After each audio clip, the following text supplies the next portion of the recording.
የቦሊውድ አንድ ምርጥ ተዋናይ ከህንድ ፊልም ጭምር ታሚል፣ ቴልጉ፣ መለያለም እና ኢንተርናሽናል ፊልሞች ላይ ችሎታዋን ብቃቷን በደንብ ያስመሰከረች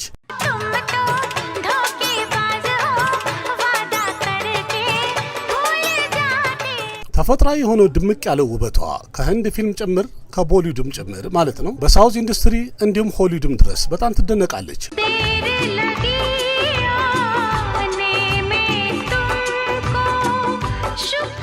በፖዚቲቭ ካራክተር ወይም በጥሩ ገጸ ባህሪ የተለያዩ ሽልማቶችን ሲያሸልማት ቪለን ሆና ኔጌቲቭ ካራክተር በተወነች ሰዓት ደግሞ በተመልካቹ መሃል ፍርሃት ነው የፈጠረችው። ማሻአላህ ኑር क्या दिल टूटा है तुम्हारा सब कुछ तो निकाल के बाहर रख दिया अंदर सब खाली हो गया होगा። ግን ይህን ታውቃላችሁ በድርሸም ፊልም ላይም ሆነ የአጄ ዲቭጋን ቦላ የተሰኘው ፊልም ላይ ጠበቅ ያለ ጠንካራ ፖሊስ ኦፊሰር ሆና የተወነችው ይቺ አክትረስ በህንድ ወንጀለኛ መቅጫ ቁጥር ከላይ ያሉ ወንጀሎች ላይ ተከሳ ያለፉት 14 ዓመት ፍርድ ቤት እየተመላለሰች ነው። በጉዳዩ ቢባል ያሳምናል። ለዛውም ዛሬም ድረስ ውሳኔ ስላላገኘ ተከሳሽ ነች ማለት ነው።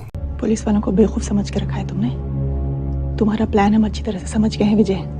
अब झूठ बोलने से कोई फायदा नहीं। ይህንስ ታውቃላችሁ ከቦሊውድ ከሶስት አክተሮች ጋር የፍቅር ግንኙነት ኖሯትም ዛሬም ድረስ ከአንዳቸውም ትዳር አልያዘችም። እንዲያውም ይህን ያህል ዓመት የብቸኝነትን ህይወት ለመምራት የተገደደችው ለምንድን ነው? कहा जाता है आज तक सिर्फ तवाइफों ने लोगों के घर लूटे हैं। ये कौन सी शरीफ जाती है जिसने एक तवाइफ की दुनिया ही लूट? ይህንስ ታምናላችሁ? አንድ ታዋቂ አክተር ህዝብ ፊት ለፊት እሷን ለማስገደድ ሁሉ ሞክረዋል ተብሏል። በዛም የተነሳ ትልቅ ግርግርና ረብሻ ሁሉ ተፈጥሮ ነበር ተብሏል። በዛም የተነሳ ያንን ግለሰብ ወይም ያንን አክተር ዛሬም ድረስ እጅግ በጣም ትጠላዋለች። आज के बाद अगर कोई भी कुत्तागिरी की ना तो मेरा भाई तुझे कुत्ते की जगह खड़ा ही नहीं करेगा बल्कि कुत्ता बना के छोड़ेगा። በምንስ ምክንያት ነው እቺ አክተር ከስሟ ቀጥሎ ሰርኔማ እንዲቀመጥም ፈልጋም አድርጋም አታውቅም? በምን ምክንያትስ ነው የአባቷን መልክም እንኳን ማየት ማትፈልገው? तो जैसे कमीने लोगों की हरकतों की वजह से हम जैसे आम लोगों को बहुत तकलीफ होती। እና ማነች እቺ አክትረስ? ምንድነው በሳይት ውስጥ ያሉ አነጋጋሪ ነገሮች? ለምንድነው እስከ መጀመሪያ ፊልሟ ጀምሮ እስከ ዛሬ 23 ዓመትም በፊልም ላይ የሷ ጥምረት ይህን ያህል ስኬታማ ሊሆንላት የሚችለው ለምንድን ነው? हम जानते हैं कि तुम 2 और 3 तारीख को नहीं 4 और 5 को गए थे पणजी और कोई सत्संग वत्संग अटेंड नहीं किया तुम लोगों ने। ብዙ ሚስጥሮቿን እያነሳን እንጫወታለን። ቆይታችሁን ብቻ ከኔ ጋር አድርጉ።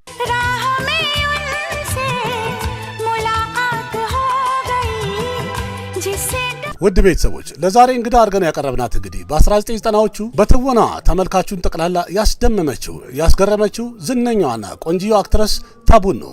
በስራዋ በችሎታዋ እንዲሁም በብቃቷ ዛሬም እንኳን ከ23 ዓመት በኋላ የታቡ ተፈላጊነት ኢንዱስትሪ ላይ በከፍተኛ ሁኔታ እየቀጠለ ያለበት ሁኔታ ተፈጥሯል። እንደሚታወቀው ቀደም ብሎ ድሪሸምቱ በጣም ስኬታማ ሆኖ ያለፈ ነው። በመቀጠል ደግሞ ከአጄ ዴቭጋን ጋር የሰራችው ቦላ የሚለው ፊልም ምንም ያህል ፍሎፕ ቢሆንም ትወናዋ ግን በጣም ተደንቋል። ከዛ በተጨማሪም ብዙ ኢንተርናሽናል ፊልሞች ላይ ተፈላጊ እንደሆነች በአሁኑ ሰዓት ላይ የወጡ መረጃዎችም እያሳዩ ነው ያሉት። ቦላ በተሰኘው ፊልም ላይ ከአጄ ዴቭጋን ጋር የሚገራርሙ አክሽኖችን ያሳየች ሲሆን በዛ ፊልም ላይ ጠንካራ ፖሊስ ኦፊሰር ሆና ያሳየችው ትወና በጣም ተደንቆላታል።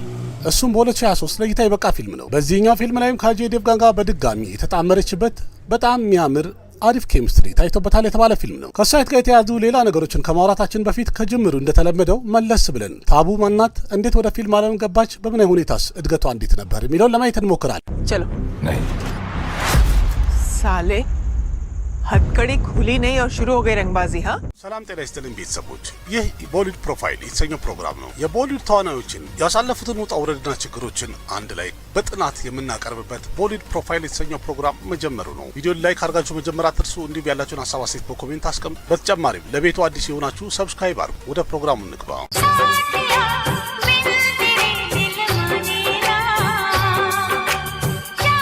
ታቡ የተወለደችው ኖቬምበር 4 1971 ዓመተ ምህረት ሃይድራባድ የሚባለው ከተማ ውስጥ ከሙስሊም ቤተሰቦች የተገኘች ልጅ ናት። ቤተሰቦቿ ለታቡ መጀመሪያ ያወጡላት ስም ተበሱም ፋጢማ ሀሽሚ ይባላል። ግን እያደገች ከሄደች በኋላ በኒክኔሟ ወይም ማጠር ተደርጎ ታቡ በሚል ልትታወቅ ችላለች። የታቡ የአባቷ ስም ጀማል አሊ ሀሽሚ የሚባል ሲሆን በድሮ ጊዜም ተዋናይ ነበረ። የእናቷ ስምም ሪዝዋና የሚባል ሲሆን የትምህርት ቤት አስተማሪ ናት። በእርግጥ የታቡ የእናቷም ቤተሰቦች ሆነ የአባቷም ቤተሰቦች አያቶቿ ማለት ነው አራቱም የትምህርት ቤቶች የተለያዩ ትምህርት ቤቶች ላይ ፕሮፌሰር ነበሩ። ግን ታቡ ገና የ3 ዓመት ልጅ እያለች እናትና አባቷ ሊፋቱ ችለዋል። በዛም የተነሳ ታቡ እናቷና አያቶቿ ሊያሳድጓት ችለዋል። እድሜዋ ለትምህርት እንደደረሰም ታቡ ሴንት አንስ ገርል ስኩል ቪጄ ነገር የሚባለው አካባቢ ያለ ትምህርት ቤት የተማረች ሲሆን የሚገኘውም እዛው ሃይድራባድ ከተማ ውስጥ ነበረ። ከዛም በ1993 ለከፍተኛ ትምህርት ወደ ሙምባይ መጣች። 2 ዓመት ያህልም ሴም ዜቪየር ኮሌጅ ሙምባይ ውስጥ ተምራለች ትምህርቷን። በእርግጥ ታቡ በዝምድና የሸባና አዝሚ፣ ተንዲ አዝሚ እና ባባ አዝሚ የሶስቱም የእህታቸው ልጅ ናት። በድሮ ጊዜም ታዋቂ የነበረችው ፈርሃናን ታላቅ እህቷ ናት። የቤተሰቦቿ ብዙ ሰዎችና ታላቅ እህቷ የፊልም ዓለም ላይ ጥሩ ዝምድና ያላቸው ናቸው። በዛም የተነሳ ታቡ ገና በ11 ዓመቷ ልጅ ተዋናይ ሆና ፊልም ላይ ገብታለች። ልክ በዚህ መልኩ ገና በ11 ዓመቷ የህንድ ፊልም አንድ ክፍል መሆን ችላለች።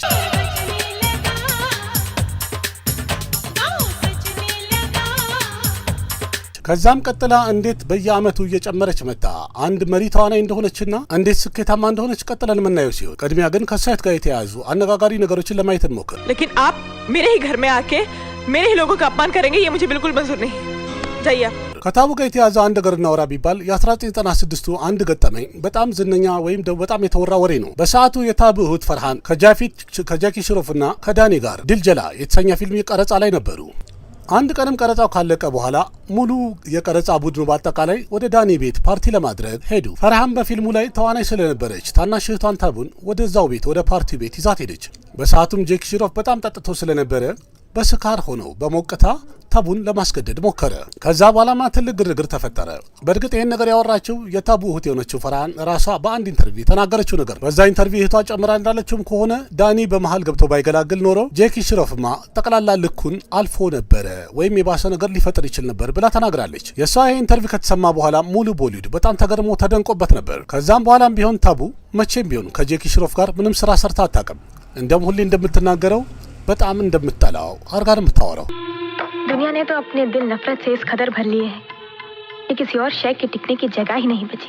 ከታቡ ጋር የተያዘ ደግሞ ሌላ አነጋጋሪ ነገር በ1998 ላይ ታይበቃ 50 ሰዓት የተሰኘውን ፊልም በሚቀርጹ ሰዓት ላይ ከፊልሙ ተዋናይ ከሰልማን ካህንና ሌሎች ተዋናዮች ጋር አብራ አንድ ላይ በመሆን ራጅስታን ውስጥ ጆትፑር የተባለው ቦታ ላይ በመሄድ ጥቁር አጋዘኖችን በማደንና በመግደል ተከሰሰች። በዛም የተነሳ ፍርድ ቤቱም እንደዚህ ወንጀል በሚሰራ ሰዓት ላይ አብሮ በመገኘት እነሱን ባለመከልከል እንዲሁም ጥቆማ ባለማድረግ ብሎ የተለያዩ አንቀጾችን ጠቅሶ በጉዳዩ ላይ ተከሳሽ ያደረጋት ሲሆን ጉዳዩም ወደ ሃይኮርት በደረሰ ሰዓት ላይ ከበድ ካሉ ወንጀሎች እሷን ነጻ ያደረጋት ቢሆንም ግን ራጅስታን ውስጥ ያለው ፍርድ ቤት በድጋሚ ተይዛ ትቅረብ ብሎ ወረቀት አውጥቷል ወይም ዋረንት ሰጥቷል። ጉዳዩም በጣም እየተንዛዛ ለረጅም ዓመት ቀጥሏል። እንዲያውም አሁንም ድረስ ከዚህ ጉዳይ ላይ ታቡ ነጻ አይደለችም። ይሄ እንግዲህ የፊልምና የእውነታው ዓለም ብዙ ለውጥ እንዳለው የሚያሳይ ነው። ድሪሽምና ቦላ ላይ ታቡ በጣም ጠበቅ ያለ ደረቅ ያለ ፖሊስ ሆና የተወነች ሲሆን ግን በትክክለኛ ህይወቷ ታቡ ከሰልማን ካህንና ከቀሪ ተዋናዮች ጋር አንድ ላይ ዛሬም ድረስ ተከሳሽ ናት።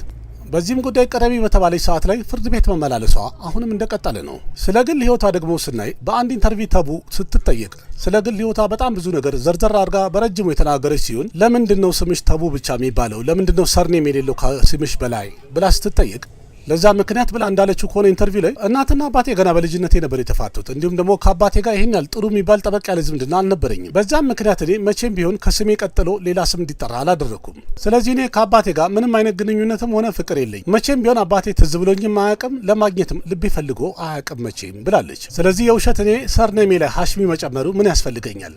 እኔ በራሴ ህይወት ባለሁበት በጣም ደስተኛ ስለሆንኩኝ ምንም አያስፈልገኝም እስከ ማለት ደርሳለች። ስለ ፍቅር ህይወቷ ደግሞ እኒ ከተባለ ታቡ በስራዎቿ በጣም ዝነኛ የሆነችውን ያህል በፍቅር ታሪኳም ልክ እንደዛው በጣም ዝነኛና ታዋቂ ናት ወይም በየጊዜው አነጋጋሪ ናት። በእርግጥ በታቡ ህይወት ውስጥ ፍቅር ደጋግሞ መጥተዋል የሚባል ሲሆን ግን ያ የትዳር አጋር ሊሆን የሚችል ወይም ልታገባው የምትችለው ሰው አላገኘችም ማለት ይቻላል።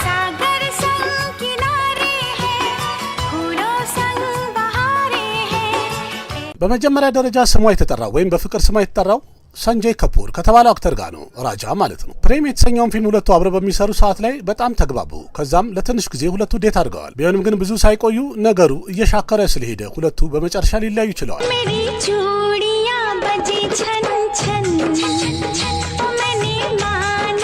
በመቀጠልም በታቡ ህይወት ውስጥ ድጋሚ አብሮ ስሙ ሊጠራ የቻለው ታዋቂው ፊልም ዳይሬክተርና ፕሮዲውሰር ሰጂድ ነዲያድቫላ። በሰዓቱ ሰጂድ ነዲያድቫላ ባለቤቱ የነበረችው ዲቪያ ባርቲ ሞታ ነበረ። በዛም የተነሳ ሁለቱ የፍቅር ግንኙነታቸውን ለትንሽ ጊዜ ቢደብቁትም ከትንሽ ጊዜ በኋላ ግን በፊልሙ ዓለም ላይ በጣም መወራት ተጀመረ።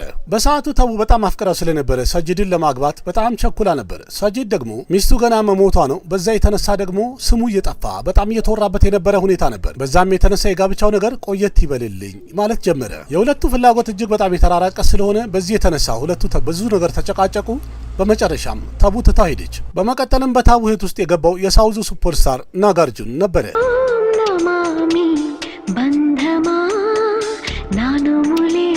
የሚገርመው ነገር ግን ናጋርጁን በመጀመሪያም ባለትዳር ነበረ። በሰዓቱ የወጡ መረጃዎችን ከተባለ ታቡና ናጋርጁን በድብቅ ከ8 እስከ 10 ዓመት በዝምድና ቆይተዋል ተብሏል። ከቆይታ በኋላም ነገሩ ግልጽ ሲልላት ታቡ የተረዳችው 2 ጊዜ ያገባው ናጋርጁን ለሶስተኛ ጊዜ እሷን ሊያገባት እንደማይችል ዝም ብሎ ቅምጡ እንዳረጋት በደንብ ተረዳች። ከረጅም ጥበቃ በኋላም እንዳሰበችው ሊያገባት ስላልቻለ በ2012 ዓ.ም ርቀዋለች፣ ተለይተዋለች። उसे दोष मत दो प्रिया जी, वो तो मेरे हाथों में फूल रख रहा था। मेरी किस्मत थी जो मुठिया खोली, दोंगार निकले। በአሁኑ ሰዓት ላይ ታቡ 52 ዓመቷ ሲሆን አሁንም ድረስ ግን ላጤ ናት ወይም ብቸኛ ናት። በመቀጠልም ስለ ታቡ ፊልሞግራፊ እናውራ እስቲ። መጀመሪያ በ11 ዓመቷ በ1982 ዓ.ም ለእይታ የበቃው ባዛር፣ ከዛ ደግሞ በ1985 ዓ.ም የወጣው ፊልም ሀምኖ ጀቫን የተሰኘው ፊልም ላይ ልጅ ተዋናይ ሆና ተውናል። कोई चला तो किस लिए नजर यूं डब डबा गई, सिंगार क्यों सहम गया, बाहर क्यों लजा। ባዛር የተሰኘው የመጀመሪያ ፊልሟ ላይ ነስሩዲሻና ሱሚታ መሪ ተዋናይ ነበሩ። ሀምኖ ጀቫን በተባለው ሁለተኛ ፊልሟ ላይ ደግሞ የዴቫንን ልጅ ሆና ተውና ነበር። लेकिन आज शाम के लिए तो पापा मुझे कार्ड सुना गया है अपने स्कूल से, एक खास व्यक्ति को खास फूलों का गुलदस्ता प्रेजेंट करने के लिए। ግን መሪ ተዋናይ ሆና ለመጀመሪያ ጊዜ የሰራችው ፊልም በ1991 ዓ.ም ለእይታ የበቃው የታሚል ፊልም የሆነው ኩሊ ነምበር 1 በተሰኘው ፊልም ነበር። በፊልሙ ላይም መሪ ተዋናይ የነበረው ቬንክዴን የተባለ የሳውዝ አክተር ነው።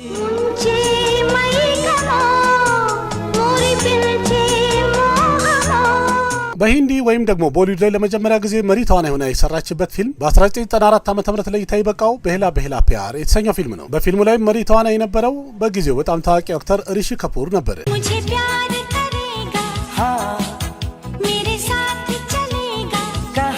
የዚህ ፊልም ብዙ ዘፈኖቹ በጣም ስኬታማ ሲሆኑ ፊልሙ ግን ቦክስ ኦፊስ ላይ ያን ያህል ስኬታማ አልነበረም። በዛም የተነሳ የታቡን ትወና ማንም ልብ ያለው ሰው አልነበረም ማለት ይቻላል።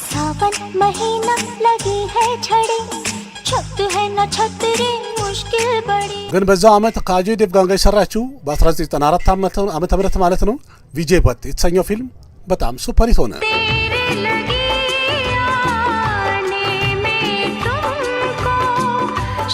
በፊልሙ ላይ ላሳየችው ድንቅ ትወና የዓመቱ ፊልም ፌር ቤስት አክትረስ አዋርድ ልትሸለም ችላለች። तुमने तो मुझे इतना अधिकार भी नहीं दिया कि आगे बढ़कर तुम्हारे आंसू पोंछ सकूं। ከዛ ቀጥሎም ለእይታ የበቁት የተወሰኑ ፊልሞች ፍሎፕ የሆኑ ቢሆንም በ1995 ዓ.ም ለእይታ የበቃው ሐቂቀት የተሰኘው ፊልም ስኬታማ ነበረ።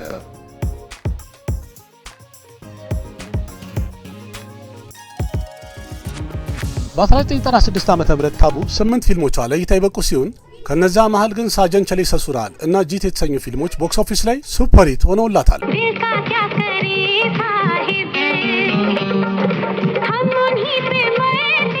ግን የ1996ቱ ማቺስ የተሰኘው ፊልም የታቡ የትወና ብቃቷን በደንብ ያሳየና እንዲሁም ምርጥ ተዋናይ የሚል ስም እንዲሰጣት ያስገደደ ፊልም ሊሆን ችሏል። तुम लोगों ने कई बार अपनी जान खतरे में डाली है एक दूसरे के लिए। በፊልሙ ላይ በፐንጃብ ውስጥ ባለ የሽብር ቡድኖች መሃል የገባች የተጨነቀች ሴት ሆና ነበር የተወነችው። በዚህ ፊልም ላይም ባሳየችው ትወና በአመቱ ምርጥ ተዋናይ በሚል ናሽናል አዋርድ ማሸነፍ ችላለች።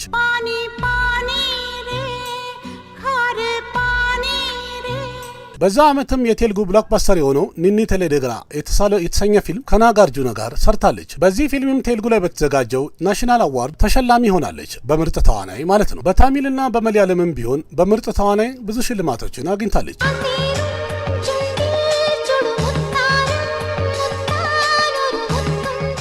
ከዛም በኋላ ታቡ በትልልቅ በጀት የሚሰሩ ሱፐር ሂት የሆኑ ፊልሞች ላይ አይተናታል።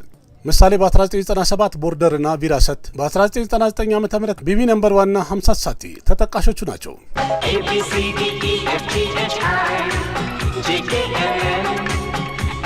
ታቡ ግን በስራ ህይወቷ ላይ እጅግ በጣም የተወደደላትና ከልት ክላሲክ የሚባሉ 2 ፊልሞች ሰርታለች። ዛሬም ድረስ በጣም ይታይላታል፣ በጣም የተደነቀችባቸውም ናቸው። ከነዛ መሃል አንዱ በ2000 ዓ.ም ለእይታ የበቃው अस्तित्व የተሰኘው ፊልም ሲሆን अनिकेत मल्हार कामत का बेटा है, ये जानकर तुम्हारे अहंकार को ठेस पहुंची।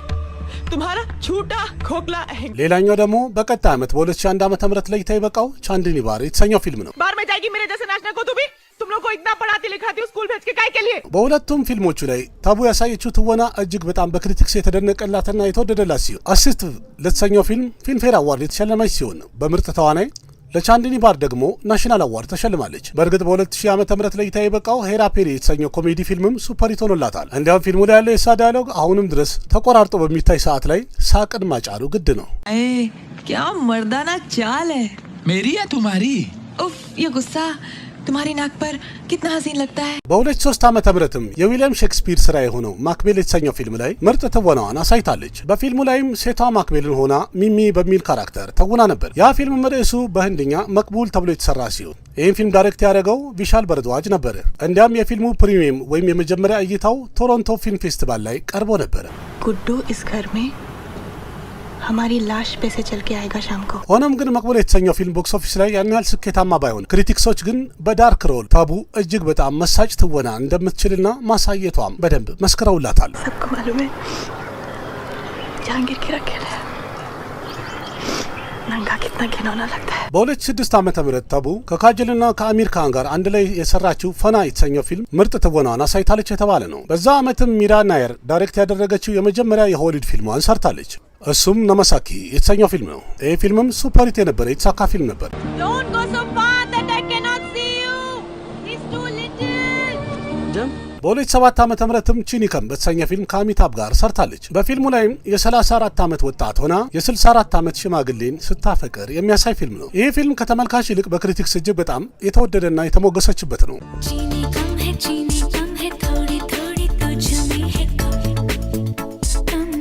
በ2010 ዓመተ ምህረትም ቢሆን ታቡ የሰራችው ሮማንቲክ ኮሜዲ ፊልም የሆነው ቶባት በኪ የተሰኘ ፊልም ነበር። በዛው ዓመትም ቀጣይ ስራ የነበረው ሁዳ ከሰም የተሰኘው ፊልም ለእይታ በቃ። በእርግጥ ይሄ ሲ ግሬድ የሆነ ወይም የወረደ በጀት የነበረው ከሶኒ ዶል ጋር የሰራችው ፊልም ነው። ፊልሙም ቦክስ ኦፊስ ላይ ፍሎፕ ሆነ ነው ያለፈው። मेरी चिंता छोड़ दीजिए आप लोग ईमानदारी और वफादारी से मेरा साथ दीजिए कामयाबी हम हासिल करके रहे। በ2012 ዓመተ ምህረትም አንግሊ ዳይሬክት ያደረገው ሁለተኛ የሆሊውድ ፊልሟ የሆነውን ላይፍ ኦፍ ፓይን የመስራት እድል አጋጠማት። በፊልሙ ላይም የአክተሩ እናት ሆና በጣም የሚያምር ትወና አሳይታለች የተባለ ነው። साइंस हमें वो सिखा सकता है जो बाहर है लेकिन वो नहीं जो अंदर है। በ2014 ዓመተ ምህረትም ሰልማን ካን የተወነበት በአሪፍ ትወና ታቡ በድጋሚ ካምባክ አድርጋለች። በፊልሙ ላይም የነበራት ሮል ወይም ገጸ ባህሪ የሰልማን ካን ታላቅ እህት ሆና ነው የተወነችው። ये लोग एक सिस्टम है जय और तुम अकेले नहीं लड़ सकते इनके खिलाफ।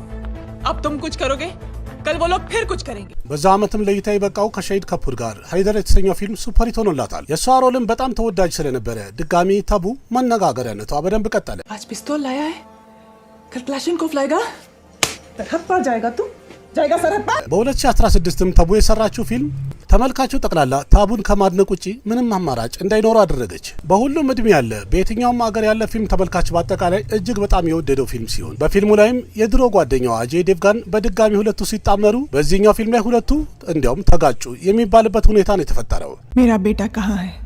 मुझे नहीं पता हम लोग तो घर पे थे। ግን እጅግ በጣም የተደነቁበት ነው። ድርሸም በተሰኘው ፊልም ላይ ታቡ ከአጄ ጋር ከ16 ዓመት በኋላ አብራ የሰራችው ፊልም ነበር። የልጇን የሞት ምክንያት የምታፈላልገዋ ደረቅ ያለች ፖሊስ ኦፊሰር ሆና የሰራችበት ይህ ፊልም በፊልሙ ላይ እጅግ በጣም የሚያስደንቅ ምርጥ ትወናዋን በደንብ አሳይታለች። और वो एक चौथी फेल गंवार आदमी है, कितना होशियार हो सकता है।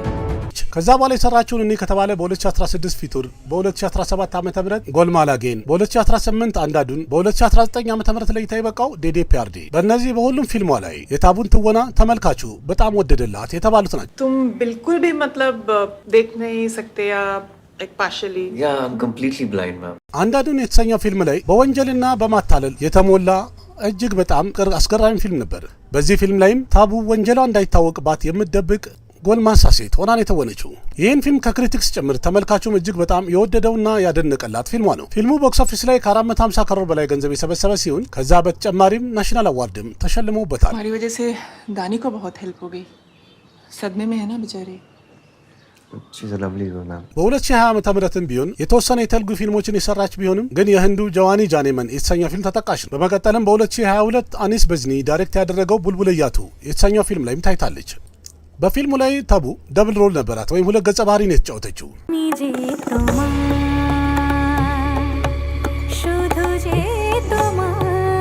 ይህንንም ተመልካቹ እጅግ በጣም ያደነቀላት የወደደላት ስራ ነው። आज से घर में शहनाइयां बजने वाली थी और आज चौथा हो रहा है।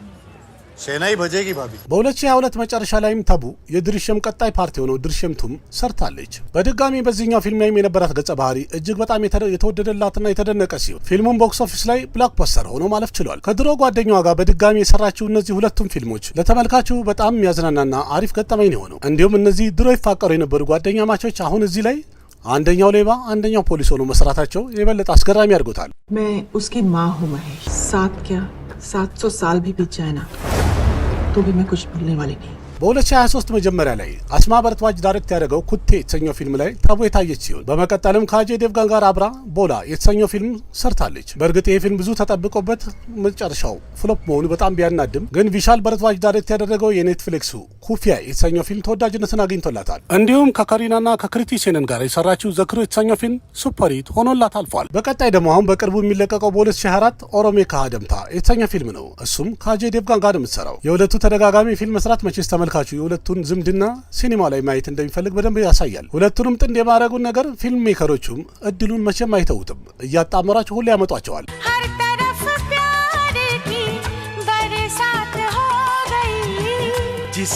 ታቡ ማለት እንግዲህ በህንድ ሲኒማ ላይ በጣም ከሚወደዱና ክብር ካገኙ ሴት ተዋናዮች መሀል አንዷ ናት። እንዲያውም ብዙ ጊዜ ስሟ የሚጠራው ጥራት ያላቸውን ፊልሞች ከሚሰሩ ተዋናዮች መሀል አንዷ ነች ይባልላታል። ታቡ ከፊልም ትወናዋን በተጨማሪ በቁንጅናዋና ለየት ባለ ስብዕናዋ ወይም ራሷን በመንከባከባ በደንብ ትታወቃለች። ይህን ያህል ስኬታማ ሆናም ከፍ ብዬ ልብረር ከላይ ልታይ አላለችም። መሬት ላይ ነው ያለችው። ስራዋን እንደ ስራ አይታ ዝቅ ብላ የምትሰራ ምርጥ ተዋናይ ናት። ራሷን ዝቅ አድርጋ ልታይ ለማለቷ ብዙ የጠቀማት ቢሆንም የግል ህይወቷንም ከብዙ ሚዲያዎች ደብቃ ነው የምትኖረው። በእርዳታም ቢሆን የተለያዩ የካንሰር አሶሲዬሽንና በጎ አድራጎት ስራዎች ላይ በብዛት ትሳተፋለች። ብዙን ስለማታወራ አይታወቅም እንጂ። በእርግጥ የሁሉ ነገር ካወራን በኋላ ሁላችሁም የጠበቃችሁ ያላችሁት ከአጀይ ጋር ምንድነው ዝምድና ያላት እያላችሁ ይሆናል።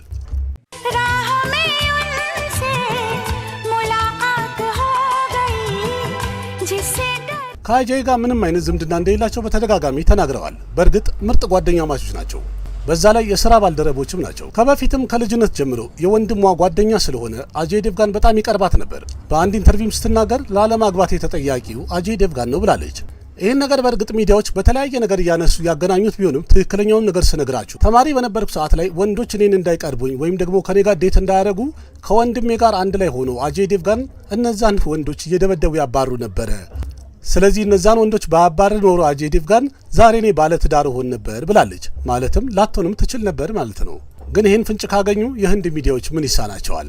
አገናኝተው ለማውራት አንደኛ አይደሉ እንዴ? ከዛ በተረፈ ሌላ ምንም አይነት ነገር እንደሌላቸው አረጋግጠን ማየት እንችላለን። ምክንያቱም ወንድና ሴት ጓደኛ መሆን አይችልም ያለው ማን ነው ለሚለው የካጅልና የሻሩክን ማየት እንችላለን። ያን ያህል እየተቀራረቡም ምንም ነገር የላቸውም። ጓደኛ ማቾች ብቻ ናቸው። ደግሞም ይቻላል። አጀይ ባለ ትዳር ነው፣ ለሚስቱ ጥሩ ቦታ አለው። ታቡ ደግሞ ትዳር የላትም፣ ግን በራሷ ህይወት በጣም ደስተኛ ነች። የአጀይ ነገር ያው ግር ስለሚለን ነው ከካጅል ይልቅ ወደ ታቡ ትኩረት የሚያደርግበት እንግዲህ ጓደኝነት ይዞት ነው ወይ ደግሞ እንደ ባህሪው ነው። በቃ ምንም ማድረግ አይቻልም። ከሚስቱ ጋር ሲሆን ያለው ነገር ከታቡ ጋር ሲሆን ያለው ነገር ከሚስቱ ጋር ስለማይታይ ሚስቱን ይጠላል ማለት ትንሽ ይከብዳል። ምክንያቱም ሁሉም እንደ ባህሪው ነው የሚኖረው። እሷ ችላው ከኖረችና ሁሉ ነገር እያየች ዝም ምትል ከሆነ እኛ ማን ስለሆንን ነው አይወዳትም ለማለትም እንደፍረው። ይሄንን ነው የምለው። እንግዲህ ውድ ቤተሰቦች በታቡ ላይ እንግዲህ የሰራሁት ቪዲዮ በዚህ ሳጠናቀቅ እንዴት አገኛችሁት? ቪዲዮን ያላችሁን ሀሳብ አስተያየት በኮሜንት ግለጹልኝ። ቪዲዮ ላይክ አድርጉ። በተጨማሪም ለቤቱ አዲስ ሆናችሁ ሰብስክራይብ አድርጉ። ቪዲዮንም ሼር እያደረጋችሁ የቤተሰባችንን ቁጥር በዛ እናድርገውን። ያቀራቢያችሁ ቃሲም መካ ነበርኩኝ። በሌላ ቪዲዮ በድጋሚ እስከምንገናኝ ደህና ሁኑ። ባባይ